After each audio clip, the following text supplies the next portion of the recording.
Hello beautiful souls. எனக்கு கமெண்ட்ல யாரோ கேட்டிருந்தாங்க.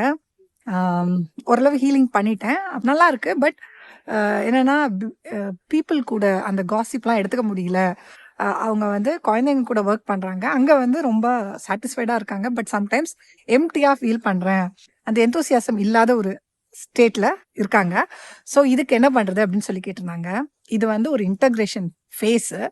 ஆக்சுவலி நானும் கிட்டத்தட்ட அந்த ஃபேஸ்ல தான் இருக்கேன். நடுவுல நம்ம வந்து எம்ப்டியா ஃபீல் பண்ணுவோம்.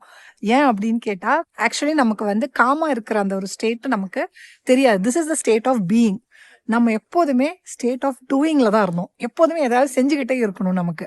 ஸோ இந்த ஒரு ஸ்டேட்ல வரும்போது, நம்ம ஒரு இன்னர் யூனியன் ஸ்டேட் வர்ற ஒரு டைம்ல அந்த இன்டகிரேஷன் ஃபேஸ் நம்மளோட அந்த பழைய லைஃபு போய் அந்த புது லைஃப் நம்ம வந்து கம்ப்ளீட்லி வேற ஒரு பர்சனா மாறிட்டோம்.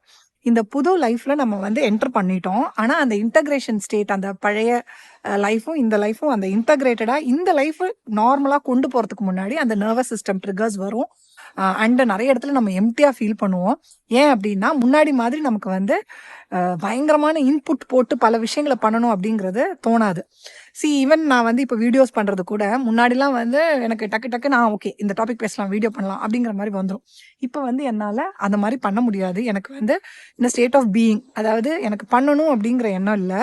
முன்னாடி நம்ம வந்து ஒரு பெர்ஃபார்மன்ஸ் ஓரியன்டா வாழ்ந்துட்டு இருப்போம். இங்கே வந்து அந்த பெர்ஃபார்மன்ஸ் எல்லாம் நம்மளை விட்டு போய் நாமளா இருக்கிறதுல தான் வாழறோம். அப்போ வந்து சடனாக அது ஒரு எம்டியா தான் ஃபீல் ஆகும். அண்ட் நர்வஸ் சிஸ்டம் ட்ரிகர்ஸ் வந்துக்கிட்டே இருக்கும். ஏன்னா நமக்கு வந்து பாடி அண்ட் மைண்ட் லெவலில் நம்ம ஃபுல்லி கிளியர் பண்ணி தான் இந்த இன்டகிரேஷன் ஸ்டேட்டுக்கு போவோம். ஸோ பாடி லெவலில் இன்னும் நிறைய சின்ன சின்ன விஷயங்கள் நமக்கே தெரியாதது இருக்கும். ஸோ அது வந்து ட்ரிகராக வந்துக்கிட்டே இருக்கும். கவலைப்படாதீங்க. This is a state. It again take some time.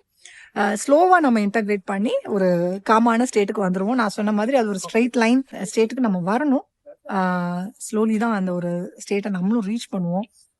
நம்மளை வந்து நம்மளால ப்ரெஷரைஸ் பண்ண முடியாது. இந்த ஒரு ஜேர்னியில் எங்கேயுமே நமக்கு ப்ரெஷர் கொடுக்க முடியாது. தானாக தான் ஹேப்பன் ஆகணும். அதுக்கு எப்போதும் அவேர்னஸ் தான் ரொம்ப முக்கியம். எப்போதுமே அந்த ஸ்டேட்லேருந்து நம்ம அந்த எம்டினஸ்லேருந்து நம்ம வெளியில் வரணும் அப்படின்னா அவேர்னஸ். நான் இங்கே இப்போ இருக்கேன் அப்படிங்கிற அந்த அவேர்னஸை கொண்டு வந்துக்கிட்டே இருங்க. ஏன்னா நான் வந்து ஃபுல் டைம் அதான் பண்ணிட்டு இருக்கேன். அதை கொண்டு வந்துக்கிட்டே இருக்கும்போது நம்ம வந்து நான் அப்படிங்கிற அந்த ஈகோலேருந்து வெளியில் வந்துடுவோம். ஸ்லோவாக வந்து இதை வந்து அக்செப்ட் பண்ண ஆரம்பிப்போம். It is not easy. கஷ்டம்தான். But don't get stressed or tensed. என்னமோ நடக்குது, இவ்வளோ கஷ்டப்பட்டு எல்லாம் பண்ணிட்டு என்னமோ இப்போ சரியில்லாத மாதிரி இருக்கே அப்படின்னு நினைக்காதீங்க. எல்லாம் சரியாக தான் போகுது. சீக்கிரமாகவே காமான ஒரு ஸ்டேட்டுக்கு வந்துடுவீங்க. ஓகே டியர்ஸ், டேக் கேர், பாய்.